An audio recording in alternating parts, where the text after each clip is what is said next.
Така, не знам защо, но видеото спря. Сега, това, което аз казах тогава, понеже излезнаха доста така силна енергия от карти, едва ли не този човек чувства, че нещата са били предопределени, че не може да повлияе по никакъв начин на ситуацията. Много му се иска тук да изясни нещо, да достигне като че ли до вас, защото тук на мен в идентификацията ми излезе 2 пъти звездата, което означава, че този човек ви вижда като вече изключително далечни, т.е. като недостъпни. Той иска да има някакъв достъп до вас при всички положения. Изключително силна болка тук този човек е изпитвал, като да се чувства победен буквално. Но този човек се чувства губещ. Този човек като че ли трябва да вземе решение, свързано с начина, по който трябва да постъпи. Сега, продължавам с, разбира се, разговора. Какво иска да ви каже сега в този момент този мъж? Какво иска да ви каже сега в този момент този човек? Какво иска да ви каже сега в този момент този човек?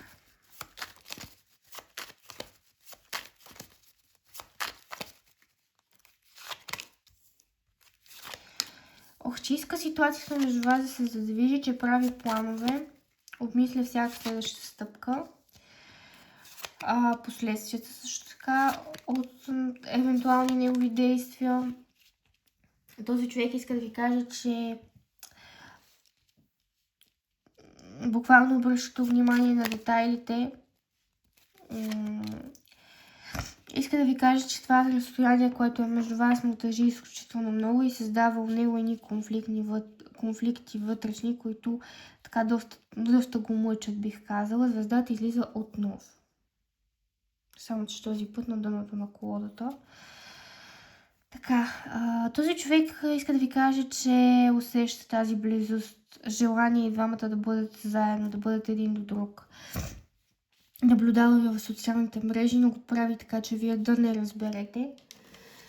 Още какво иска да ви каже този човек? Може би иска да ви каже и това, че вижда между вас някакви различия по света. Иска да ви каже, че тази ситуация, в която се намирате на обесения, него изключително много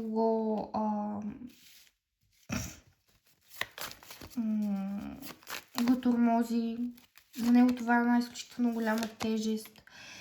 Иска също така да ви каже, че има желанието тук да направи някакви по-романтични действия към вас, по-мили, по-нежни, по-някак такива, които ще ви разнежат. Но тук се спира. Държи това желание за себе си. До голяма степен този човек, между другото тази карта излезе и одеве, но видеото точно тогава мисля, че ми спря и аз не успях да го разбера толкова бързо. Сега, този човек, аз това нещо го казах и тогава, сега го казвам пак. Този човек иска да работи над вашите отношения. Сега, вероятно този човек стои на разстояние от вас умишлено в момента, защото се страхува от начина, по който вие ще реагирате. Сега, иска да ви кажа, че гледа на вас по един изключително стабилен начин. Вижда ви като кралица на чашите, вижда ви като майка на своите деца, този мъж. Кралица на чашите с шестица на чашите. Само, че тук това, което казва е, че има нужда от време. Време за какво?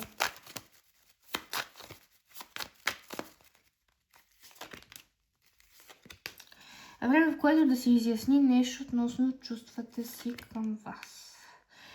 Време, в което да си, може би, проясни сам за себе си какво той в действителност иска, като какъв по-точно иска да излезе в цялата ситуация и как точно да излезе като победител или да получи това, което иска.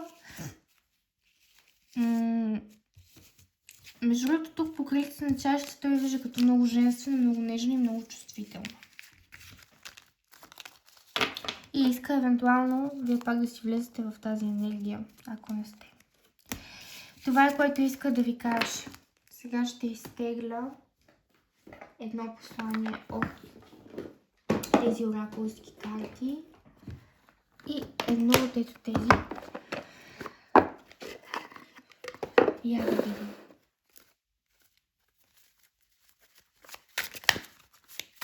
Какво иска да ви каже сега в този момент този човек? Какво иска да ви каже сега в този момент този човек?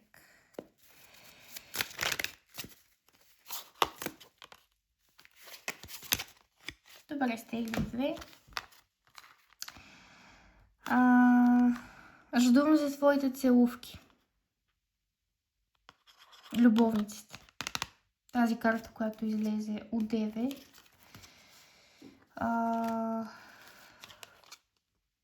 Иска близост. И толкова съжалявам, че се изгубих. По-скоро тук картата казва: съжалявам, че те изгубих. Страхувам се, че те изгубих, извинявайте. Страхувам се, че те изгубих. Така, сега областите тези ще изтеглим.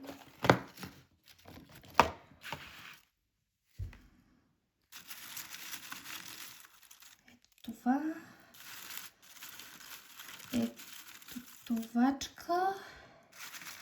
И ето това. Така, първото, тук ще ви оставя.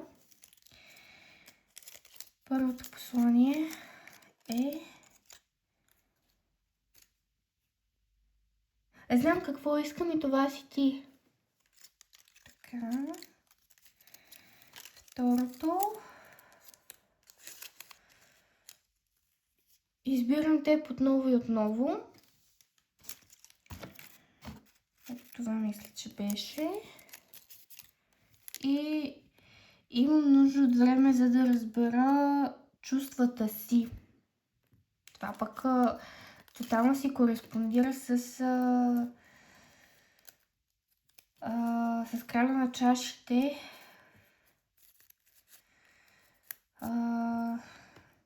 И със справедливостта.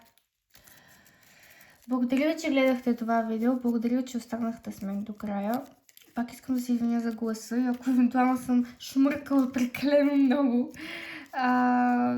Просто искахме да заснема едно видео, което да гледате, тъй като аз от няколко дни не съм качвала. Благодаря ви за това, че се абонирате за канала, за това, че харесвате видеята и за това, че нека успеем да се борим един срещу друг. Това пък си кореспондира с края на мечовете и кралица на мечовете, още в, мисля, че идентификацията на неговите, на вашите отношения. И не знам докъде бях стигнала. Абонирайте се за канала, ако ви резонират видеята, разбира се, и до скоро!